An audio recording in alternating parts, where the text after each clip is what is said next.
Sega! Hi, this is a Yesterday's Moose production, and today I'm going to be playing Sega Genesis Classics Collection for Xbox One.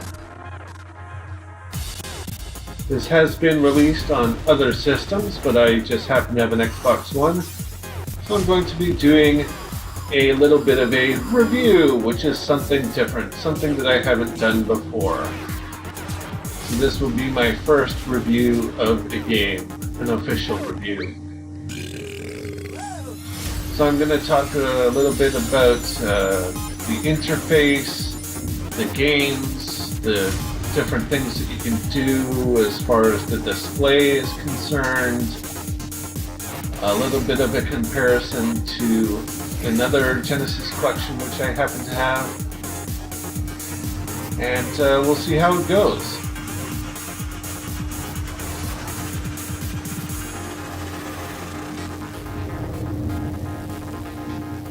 Sega Genesis Classics.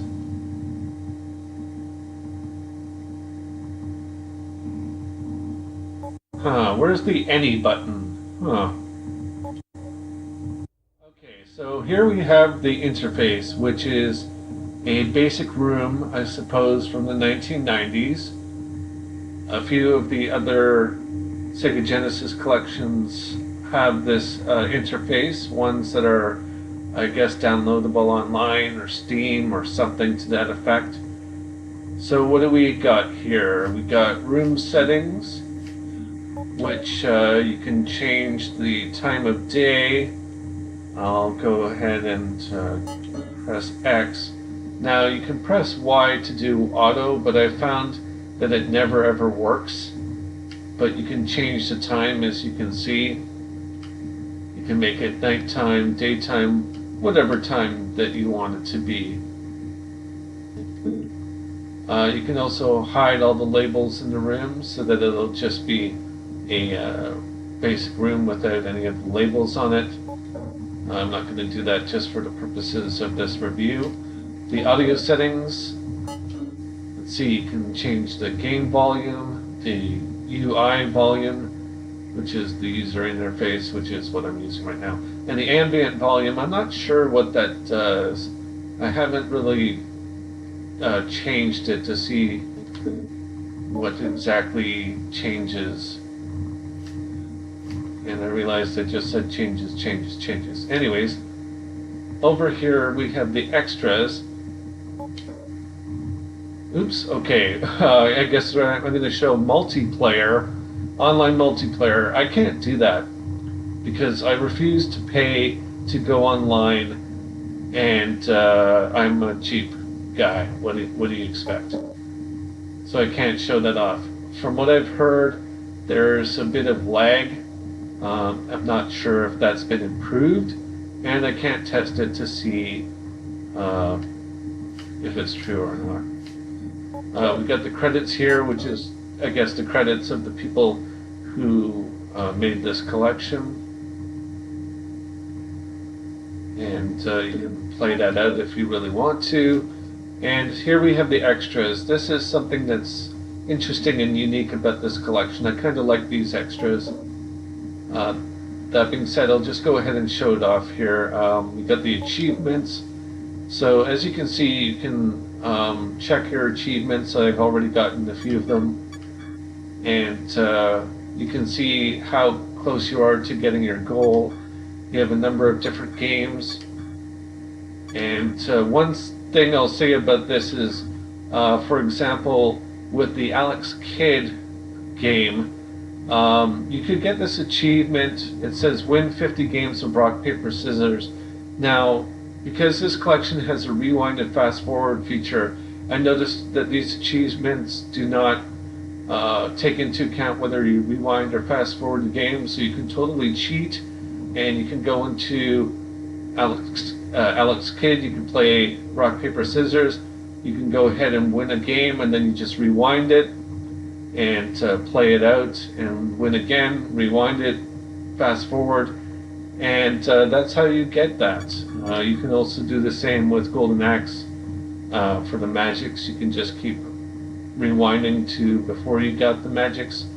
That being said, it is possible that it catches on to this for Golden Axe specifically, so you might just have to do a quick save, which I will point out. So as far as achievements go, you got 1, 2, 3, 4, 5, 6, 7, 8, 9, 10, 11, 12, 13, 14, 15, 16, 17, 18, 19, 20, 21, 22, 23, 24, 25 achievements. And we'll go into the challenges. Now these challenges, you don't have access to rewind and fast forward, so you have to go through exactly as it says. You got different achievements for different games, and I've already gotten a few of them. So let's see, we've got 1, 2, 3, 4, 5, 6, 7, 8, 9, 10, 11, 12, 13, 14, 15, 16, 17, 18, 19, 20 challenges. So when you select this, you go into the game, and it will usually have a specific section of the game, and you just have to achieve it. So for example, with I've already lost where it is. This one, okay, Golden Axe. So it says take on level 8 of the duel and win as Gladius Thunderhead. So you go directly into the 8th level. All you have to do is defeat the enemies, and there you go. You got yourself the challenge. And as you can see, it shows the amount of attempts that it takes for you to get the challenge. I suppose if I kept going into it, it would add to those attempts. And you can go into the leaderboards. Again, that's connected to the online, so I can't really do anything with that, unfortunately. Now, the TV at the moment isn't really doing anything. We can look at it, and we could stare at static. How fun is that?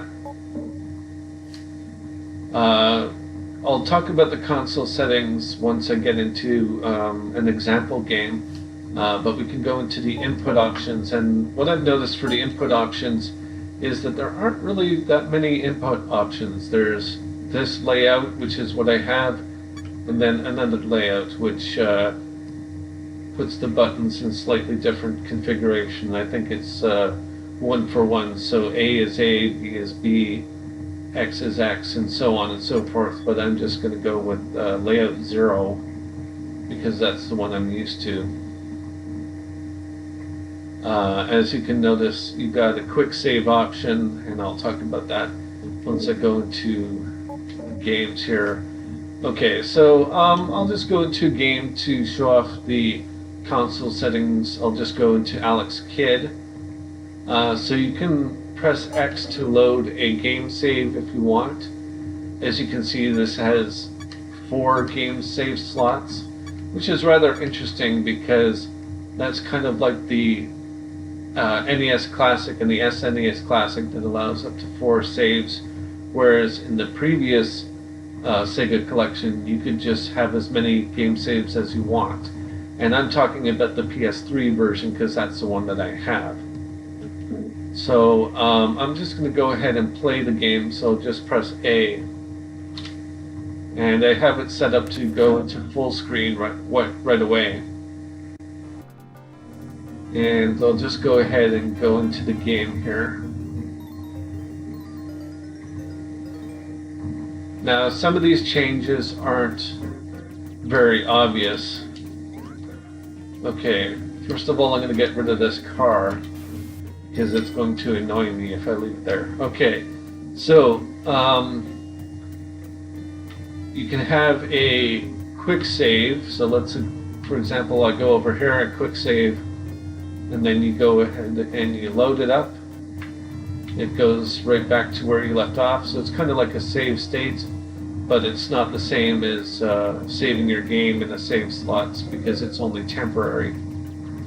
So I'll exit out of here, and I'll go into the emulator settings. Now you've got a few pixel scaling options here. I don't really like the way that they're labeled, but that's what you got to deal with. You have no pixel scaling, which is what I prefer.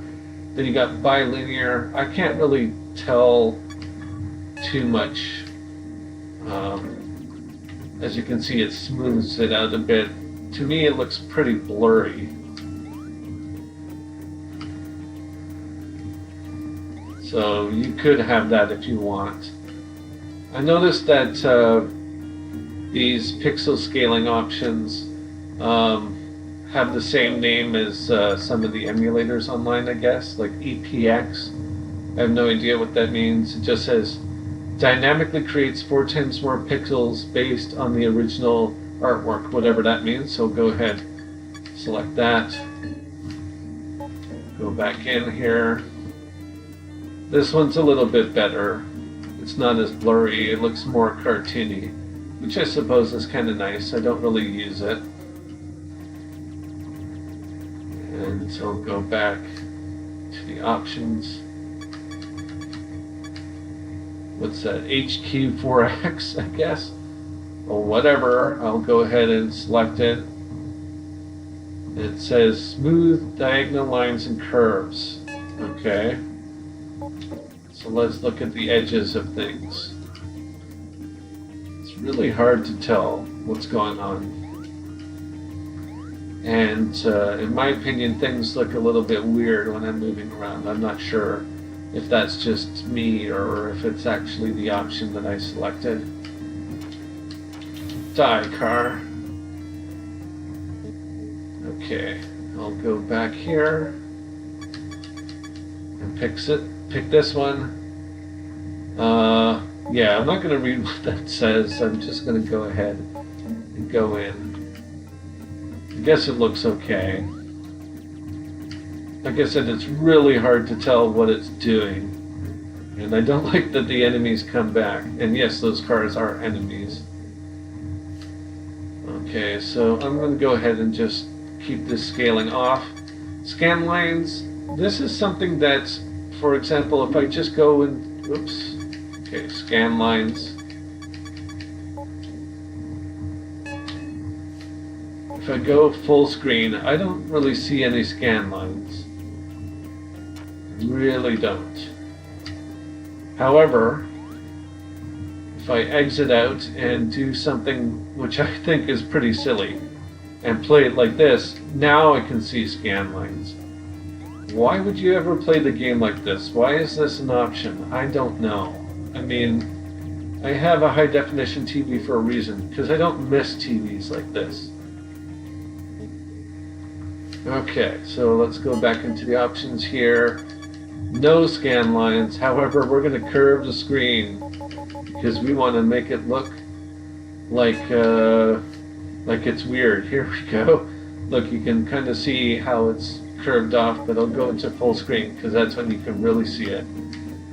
I think this is a little bit fun because everything curves around. It gives it a sort of 3D feel, which is kind of weird.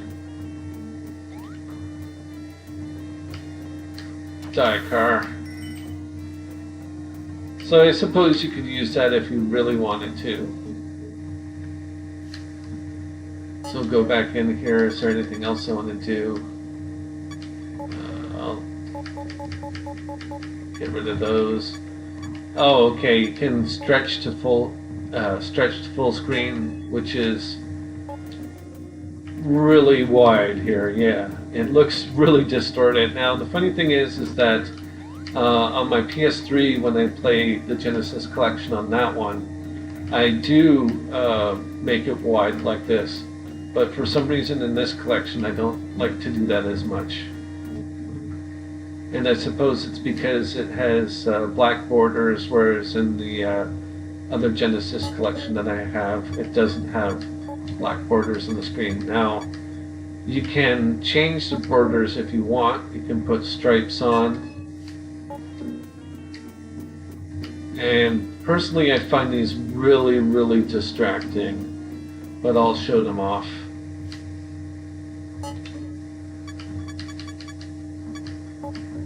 Streets, yep, got the Streets of Rage thing going on here. That's kind of cool. Now, the other Genesis collection, which I'm talking about, is the Sonic Ultimate Sega Genesis collection. It seems that it has different borders for each game, which is kind of cool.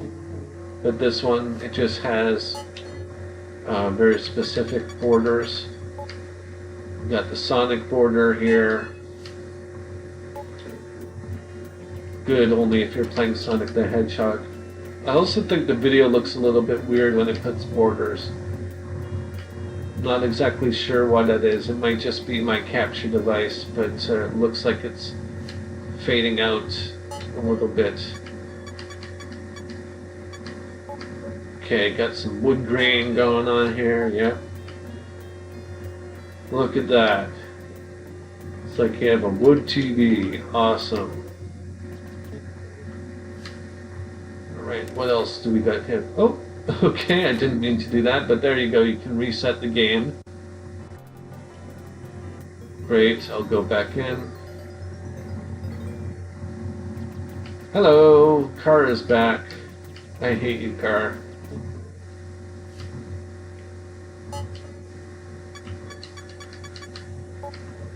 Got this jazz one here. Oops, jazz. This one I suppose would be good for Toe Jam and Earl.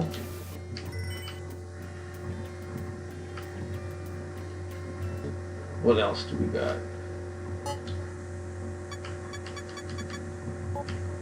Circuits. Not sure what game that would be for. Maybe Vector Man? I don't know.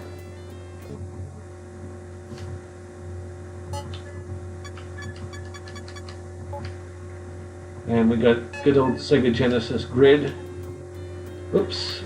Okay, this is one thing that I don't really like, is that when you press A, it just goes into the TV. I really wish that wasn't the option. I mean, I should be paying attention and press Y, but get really used to pressing A to confirm things. Okay, I think that's it for borders. Nope, got these checkers here, which I think is really, really pointless. Very distracting.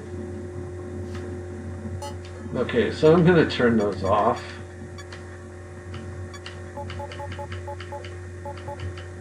Okay, so how about mirror mode and disable sprite limit? For that, I'm going to go into Sonic the Hedgehog. Because, here we go.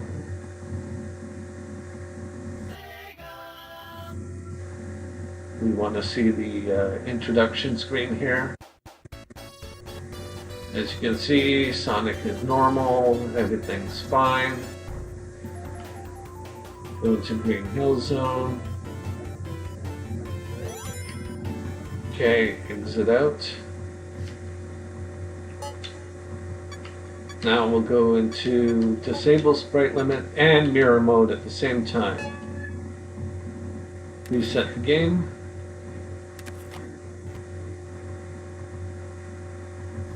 As you can see, everything is backwards. We've got the ages thing going on.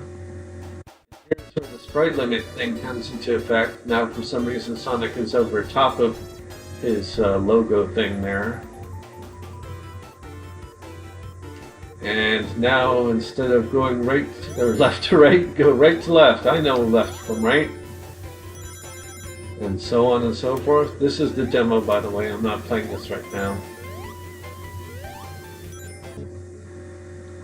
Now I'm just going to go back into this and put it back to normal. And now I'm going to show off fast forward and rewind. Or rewind and fast forward. Wherever you want to put it. Okay, so here I go. Okay, so I'm playing the game, I'm getting some coins. No, not coins, I'm getting rings, that's what they're called. Oh no, I lost my rings. Okay, just go ahead and rewind here. Now you can rewind to undo any mistakes that you've made. And also, if you really want to have a challenge, you can fast forward the game. Now, one thing that I would like to mention is that it would be nice if you could turn off the screen distortion when it's fast forwarding and rewinding. Now, it's important to note that when you fast forward like this,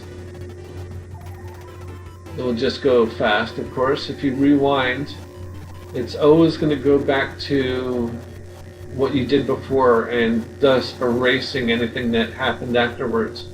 So you can't do like in the SNES Classic and rewind and fast forward as you please. You can only rewind to undo things, and then it'll take over from that point on.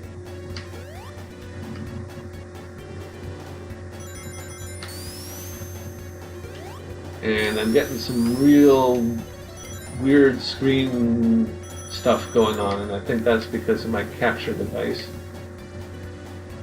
Okay, let me exit out of here.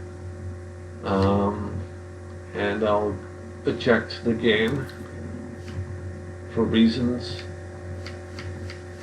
Okay, so what do we got here as far as the games are concerned? There are, I believe, 53 games, whereas the Sonic Ultimate Sega Genesis collection had a total of 50 games. And the difference is that in that particular collection you would have to unlock certain games, such as Space Harrier Arcade and the Sega Master System version of Phantasy Star, which I think is interesting. You also had interviews with some of the programmers and the makers and designers of these games. In this one, you don't get any of that. But you do get some games that weren't included in the other collections. So I'm just going to go through here. Alex Kidd in the Enchanted Castle. I find this one to be pretty difficult. Alien Soldier. Looks like a cool game, but it's really hard and has a very convoluted story. I'm going to be making a video just about that, the convoluted story. Got Alien Storm, which is kind of like a Golden Axe kind of thing. Ultra Beast, which is pretty self-explanatory. It's the Sega Master System version. Or sorry, it's the Sega Genesis version, what am I saying? Got Beyond Oasis, which looks to be a really cool game. I would like to get into it more. Got some great graphics. Biohazard Battle. That was not in previous collections. It's a side-scrolling shoot-'em-up. Got Bonanza Bros, which is a weird kind of game. Got Columns, which is a puzzle game. Got Columns 3, which was not included in the other collections.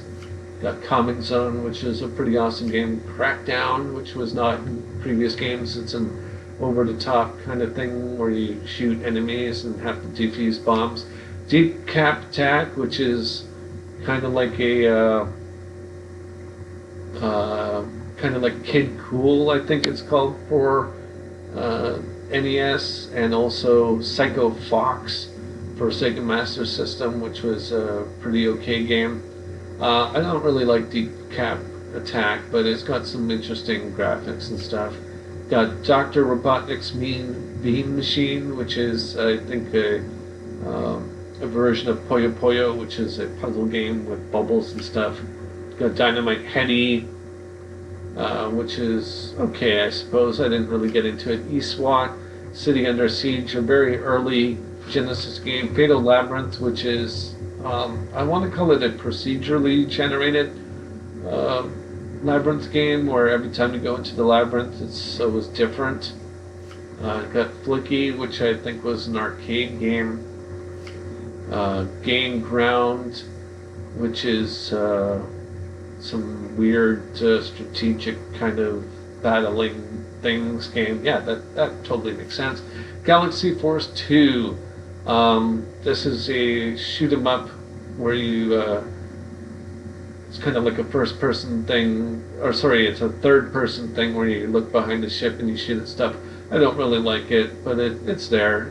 It's new. It wasn't in previous collections. It's got Golden Axe, which is awesome. It's got a few more stages than the arcade game did. Got Golden Axe 2, which is a very decent follow-up. Got Golden Axe 3, which is not very good. Not at all. You got Gunstar Heroes, which was not included in other collections. Now, I picked up an original version of this, and it cost me 65 Canadian dollars. So, yeah, it was an expensive game. But I have the original cartridge. So, anyways, why would I buy this collection? Because of the rewind and fast forward feature. I like that. You got Maker Pavilion, which is a side-scrolling platformer. It's kind of cool. You get to change into different things, and the different things have different abilities. You got Landstalker, which was not included in other collections, but I have it downloaded on my Wii Virtual Console of my Wii U. You know how it has a Wii mode. Anyways, you got Light Crusader, which is a very weird isometric RPG, action RPG. I haven't really gotten too much into it, but it's weird because you can push people around. That totally doesn't make sense for some reason, and was not included in previous collections. You got Phantasy Star 2, which is an awesome JRPG. I would highly recommend this game. Phantasy Star 3, Generations of Doom, same thing. Awesome JRPG. Again, I would highly recommend it. Same with Phantasy Star 4, The End of the Millennium. Rinstar, which is a action platformer. It's kind of like Dynamite Heady in a way, I suppose, with cutesy graphics and stuff. Got Shadow Dancer. I also have this on my Wii Virtual Console. Was not included in previous collections, but it's an awesome game. It is different from the arcade, but still a very good game. I find the first level really hard, and then the subsequent levels are not really hard until you get to the last stage, and then things get complicated. Got Shining in the Darkness, which is a first-person RPG. It's kind of slow, I suppose a little dated, but if you really like that sort of thing, it's got some interesting cartoony graphics. Shining Force, which is a strategic RPG game, which is awesome. Got Shining Force 2, same sort of thing. I'm pretty sure that was included in other collections. Shinobi 3, Return of the Ninja Master. All of the Shinobi games are awesome. This one's really, really good. It's got some awesome music and great graphics. Same thing with Shadow Dancer, but it's worth mentioning that Shinobi 3 kind of stands out. Sonic the Hedgehog, pretty self-explanatory. You get rings, you do stuff. Sonic the Hedgehog 2, which is a lot better, I think, and builds on what happens in the original Sonic. You, of course, have your buddy Tails. And for some reason, there's no Sonic the Hedgehog 3, which is weird. That one's a really good game. But you got Sonic 3D Blast. Yeah, it's there. And anyways, got Sonic Spinball, which is a pinball game with Sonic. That might be self-explanatory, but maybe not a lot of people know that. Got Space Harrier 2. That was not included in previous collections. Got Streets of Rage, which is okay. It's an okay beat 'em up. However, Streets of Rage 2 is really where it gets going. This one's awesome. I would highly recommend this game. Streets of Rage 3, yeah, I don't really like it so much. I mean, you've got like some interesting characters that you can play as, but I don't really like it that much. You've got Super Thunderblade, which is a third-person helicopter game. Very arcadey. It is difficult, very difficult. Sword of Vermilion, not included in previous games or previous collections. However, this has awesome music. It's the most Genesis-y music that has ever been on the Genesis in the history of Genesis. It's got some interesting hardcore rockin' Genesis music. You got Revenge of Shinobi, which was not included in previous collections. However, it's a really awesome game. I'm probably going to do a let's play of some of these Shinobi games. You got Toe Jam and Earl. Not included in previous collections. I did download this on my Wii Virtual Console. I noticed that a lot of these games were on Virtual Console before, and now they're being included. If I'd known that, I might have waited. But they said that the Wii Virtual Console was closing, so I just wanted to get a few games like Toe Jam and Earl and Revenge of Shinobi.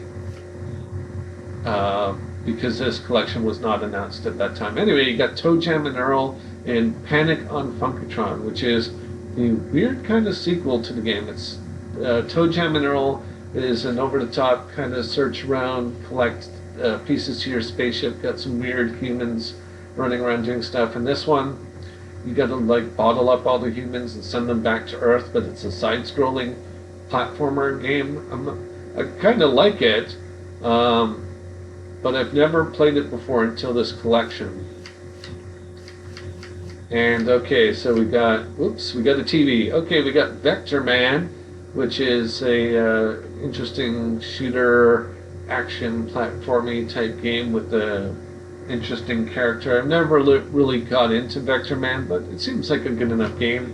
Same with Vector Man 2. Again, I haven't really gotten too much into it, but it looks like a cool game. Virtua Fighter 2, yeah. The Genesis version of this kind of sucks. Yeah. I'm just going to put that out there. I've tried to play it. I don't get it at all. It's a sprite based fighting game, whereas like the arcade game was a 3D kind of thing. So I think this loses a lot by being on the Genesis. And I suppose because of the popularity of the Wonder Boy the Dragon's Trap updated game, I think that's why they included these Wonder Boy games, which I think is pretty awesome, because Wonder Boy is probably my favorite Sega series, and Wonder Boy 3 Monster Lair is a port of the arcade game. It was, I guess, released on Genesis. I never really saw it, but it exists. I downloaded the TurboGrafx-16 version of this on my Wii Virtual Console, and I noticed that the Genesis game is actually better, and I like the music more. I think they kept the original arcade music, whereas the TurboGrafx game, I think they changed things. Anyways, got Wonder Boy in Monster World, which is an action RPG. This one I would highly recommend. The music is great. You got interesting gameplay. You got some quizzes that you got to do. You got secrets. It's the full package. It's the really awesome Wonder Boy game. I'm not sure why they didn't also include Monster World 4, but there you go. You got 53 games that you can play. And I kind of forgot what I was going to do or talk about. Let me go into something here. Oh, right. Okay, so you can actually add games to your favorites, and it just kind of puts them aside like that. So what I like to do was I like to just pick games that weren't included in other collections and just kind of put them in my favorites. I guess I'll end the review by saying that out of 10 moose, 7 out of 10 moose, maybe 7.5 moose out of 10, because you got some interesting features with the rewind and fast forward. You got a few more games that weren't included on other collections, but it does lose a little some points in my opinion by not having a lot going on. You don't have a lot of special features. You don't have any interviews with the creators of the game. You don't have anything that you can unlock. So basically what you see is what you get. And that's all I can think of for now. If I think of anything, I'll tack it on to the end or something like that. But at this point, I'll just go ahead and end the review here. So stay tuned for more Let's Plays. I might do some more reviews if I can pick up a game early on enough to make it worthwhile to do a review. And yeah, so thank you very much for watching. This has been the Yesterday's Moose production, and I'll see you next time.